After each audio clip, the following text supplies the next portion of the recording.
Estudiar la incidencia de los impuestos consiste en ver hasta qué punto un impuesto que grava directamente a los consumidores o a los empresarios realmente lo acaban pagando aquellos agentes a los que se grava, además de considerar otros efectos generales sobre los mercados y la eficiencia o ineficiencia de dichos impuestos.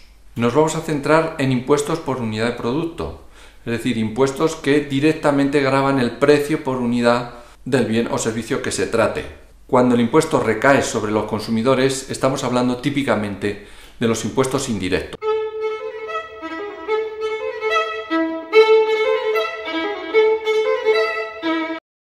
Partimos de un equilibrio entre la demanda y la oferta en un determinado mercado que dan como consecuencia una determinada cantidad y un precio de equilibrios. La introducción del impuesto lleva automáticamente asociado que se venda más caro, por lo que la cantidad se va a reducir y además se produce una disociación entre el precio que tiene que pagar la demanda y el precio que cobran los empresarios. En particular, si el impuesto afectara a la demanda y ese impuesto fuera un tanto por ciento sobre el precio de venta sin el impuesto sería este de aquí y con el impuesto sería este de aquí, que sería el precio al que se vende al público. Si en lugar de ser un porcentaje fuera una cantidad fija, por ejemplo 2 euros por cada unidad, el precio de venta al público sería este de aquí, mientras que el precio que recibe la oferta es precisamente esta T unidades inferior.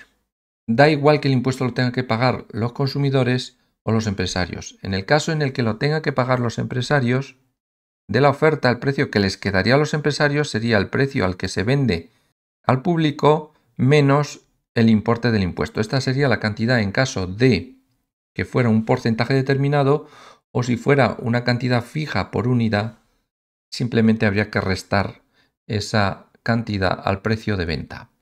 Vemos, por tanto, que da igual que el impuesto afecte a la demanda o a la oferta. Lo realmente relevante es que la distancia entre estas dos curvas en el supuesto equilibrio es precisamente la cuantía del impuesto. Una primera conclusión interesante es que si partimos de este equilibrio, el precio de venta al público ahora mismo es este, el incremento del precio para los consumidores no es exactamente igual al impuesto. Porque de hecho, si el impuesto es toda esta cantidad, el incremento del precio para los consumidores es esta cantidad, que es mucho menor que el impuesto total. Eso quiere decir que una parte del impuesto realmente la pagan los consumidores en forma de precios más altos y otra parte del impuesto la pagan los empresarios en forma de un precio inferior que reciben por el hecho de haber introducido el impuesto.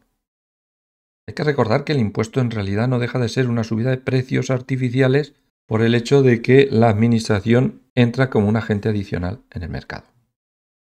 Esto se puede ver en términos también de excedentes del consumidor y del productor. En el equilibrio inicial, el excedente del consumidor es esta superficie azul, mientras que el excedente del productor es la roja. Una vez que se introduce el impuesto, lo que sucede es que ambos excedentes se reducen y al entrar el nuevo agente, la recaudación de la administración es este rectángulo de color verde, de forma que este trozo superior de la recaudación la administración se lo ha quitado a los consumidores y esta parte inferior la ha sustraído a los productores. Lo curioso de toda esta historia es que hay una pérdida de eficiencia, que es este triángulo gris de aquí, que era en realidad una parte de los excedentes iniciales de consumidor y productor y que ahora, después del impuesto, no se lo puede llevar nadie, es decir, se pierde para siempre. Las situaciones pueden diferir en función de las elasticidades de la demanda y la oferta. Si suponemos una demanda muy elástica, como esa que aparece en la figura, a la hora de poner el impuesto, resulta que el precio al que compran los consumidores es parecido al precio inicial, y eso significa que cuando la demanda es elástica, la introducción del impuesto perjudica muy poquito a los consumidores y sobre todo los que pagan son los empresarios. Si la oferta es muy elástica y hacemos la misma operación, ahora sucede justo lo contrario. De toda la cuantía del impuesto, la mayor parte la pagan los consumidores en forma de subida de precios, mientras que el efecto sobre los productores es muy pequeñito. Las conclusiones que podemos extraer de todo esto es que da igual quién tenga que pagar directamente el impuesto, porque en cualquier caso va a afectar tanto a los consumidores como a los empresarios. Y la mayor o menor carga que soportan cada uno depende de las elasticidades de la curva de demanda y de oferta. Cuando la demanda sea rígida, el impuesto va a perjudicar a los consumidores, sobre todo lo tendrán que pagar los consumidores. Cuando la oferta es rígida, el impuesto lo van a tener que pagar sobre todo las empresas.